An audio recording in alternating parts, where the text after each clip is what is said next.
करीब 13 दिन होने को आए और इस देश के सबसे होनहार खिलाड़ी जो इस देश के लिए पदक जीत कर लाते हैं, दिल्ली की सड़कों पर बैठकर प्रदर्शन कर रहे हैं न्याय की आस में। पर आस उन्होंने किससे लगाई है? उस सरकार से जिसके अंदर की नैतिकता और मर्यादा पूरी तरह से मर चुकी है। असलियत तो यह है कि कल शाम को जो जंतर मंतर पर खिलाड़ियों के साथ हुआ वो भयावह है। अमित शाह की दिल्ली पुलिस ने खिलाड़ियों के साथ बदसलूकी करी, महिला खिलाड़ियों को गंदी गंदी गालियां दी गई, वहां पर हाथापाई की गई, लाठियां चलाई गई। ये सब किसके इशारे पर हो रहा है? ये सवाल उठता है।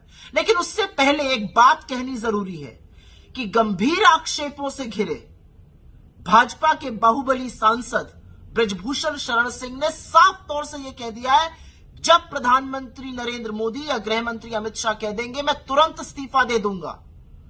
तो आज सवाल यह है कि प्रधानमंत्री किस चीज का इंतजार कर रहे हैं, कौन से मुहूर्त का इंतजार कर रहे हैं? क्योंकि उनको तो यह सब बातें 2021 से पता है, क्योंकि विनेश फोगट ने, जिनको वो घर की लड़की कहते हैं, उसने जाके खुद इनको बताई है। और अब ये भयावह स्थिति देखकर भी आप चुप बने बैठे रहिएगा मोदी जी? आज सवाल इस बात का है, आज सवाल इस बात का है कि क्या आप अपनी चुप्पी तोड़िएगा? और किस मुंह से आप कर्नाटका आकर यहां पर नारी शक्ति की बात करते हैं जब देश की बेटियों के साथ बदसलूकी हो रही है? लेकिन इस पूरे प्रकरण में बहुत सारे चेहरे बेनकाब हुए। मैं पहली बात करना चाहती हूं इस देश के गृह मंत्री अमित शाह की। अमित शाह की दिल्ली पुलिस की असलियत यह है कि उन्होंने एफआईआर ही लॉन्च नहीं करी तब तक जब तक सुप्रीम कोर्ट ने निर्देश नहीं दिया। और अब अमित शाह की ही दिल्ली पुलिस ने कल महिला खिलाड़ियों के साथ और अन्य वहां पर खिलाड़ियों के साथ बदसलूकी करी है, बदतमीजी करी है और उनके साथ अन्याय किया है। अमित शाह जी, आपका चेहरा बेनकाब होता हुआ पूरा देश देख रहा है।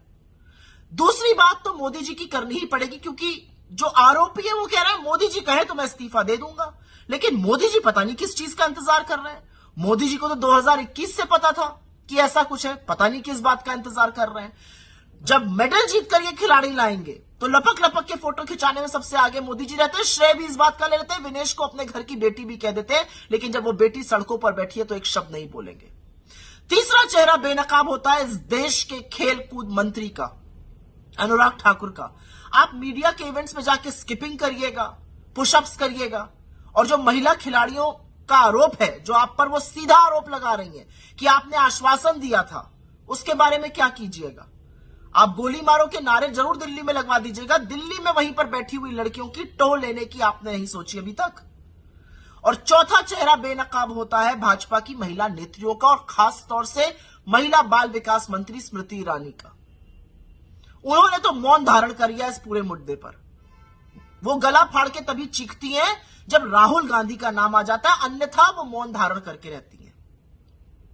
पांचवी बड़ी बात करनी पड़ेगी इस देश के महिला आयोग की, रेखा वर्मा जी की। रेखा वर्मा जी ने आंख पर पट्टी बांधी हुई है। वो पट्टी वो तभी खोलती है जब विपक्ष के खिलाफ साजिश रचनी हो भाजपा के साथ मिलकर, अन्यथा वो कहीं पर भी किसी महिला के खिलाफ अत्याचार हो जाए वो एक शब्द नहीं बोलती है, कोई कार्रवाई नहीं करती है। विपक्ष का मामला हो दौड़ी दौड़ी चली जाएंगी काम करने के लिए। सारा रंजिश के तहत, साजिश के तहत वो काम करती है। छठा बड़ा बेनकाब जो होता हुआ व्यक्ति दिख रहा है वो है प्रियांक कानून को, एनसीपीसीआर के चीफ, जो राष्ट्रीय बाल अधिकारों का, बाल सुरक्षा का आयोग है, उसके चीफ।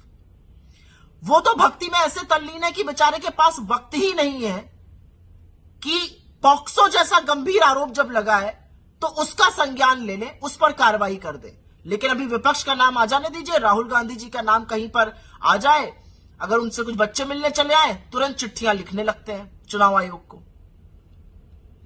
सातवां बड़ा बेनकाब, और इससे मुझे थोड़ा दुख होता है, वो बड़े बड़े खिलाड़ी, वो नामी गिरामी सितारे हैं जो बड़े मुखरित होते थे, जो खूब बोलते थे।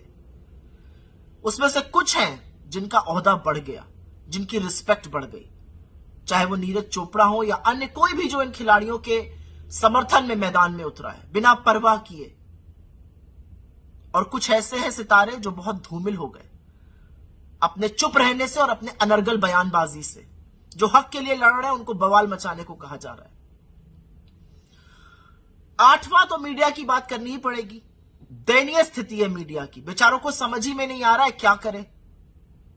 अब खिलाड़ियों के पक्ष में तो बोलना ही पड़ेगा, इतना प्रेशर है जनता का। ब्रजभूषण सिंह से भी सवाल किए जा रहे हैं, लेकिन मजाल है कि अमित शाह की दिल्ली पुलिस और अमित शाह से पहले दिल्ली पुलिस के रवैये पर सवाल करें या प्रधानमंत्री की चुप्पी पर सवाल करें, क्योंकि ब्रजभूषण शरण सिंह कहते हैं प्रधानमंत्री बोल दे मैं इस्तीफा दे दूंगा। मजाल है एक सवाल किया जाए कि प्रधानमंत्री क्यों नहीं बोल रहे हैं, हर बार संरक्षण आरोपी को ही क्यों देते हैं प्रधानमंत्री और गृह मंत्री, वो सवाल नहीं कर सकते। लेकिन असलियत यह है कि अब जो गेंद है ना वो ब्रजभूषण शरण सिंह ने आपके पाले में डाल दी है मोदी जी, ये कहकर कि जब आप कहिएगा या गृह मंत्री कहेंगे तो वो रिजाइन कर देंगे। तो आप किस बात का इंतजार कर रहे हैं? क्योंकि यह देश देख रहा है कि न्याय और अन्याय की बीच की दहलीज में अब आप खड़े हुए हैं। आप क्या करिएगा वो बताएगा कि इस देश की बेटियों की रत्ती भर भी आपको फिक्र है कि नहीं। 13 दिन से ऊपर होने को आ गए। वो सुशोभित खिलाड़ी जो इस देश का गौरव बढ़ाते हैं, जो बड़े बड़ों को पटखनी दे देते हैं, जो लोगों को चारों खाने चित्त कर देते हैं, आंसुओं से रो रहे हैं। न्याय और अन्याय के बीच की इस दहलीज में अब आप खड़े हैं। क्या कीजिएगा मोदी जी?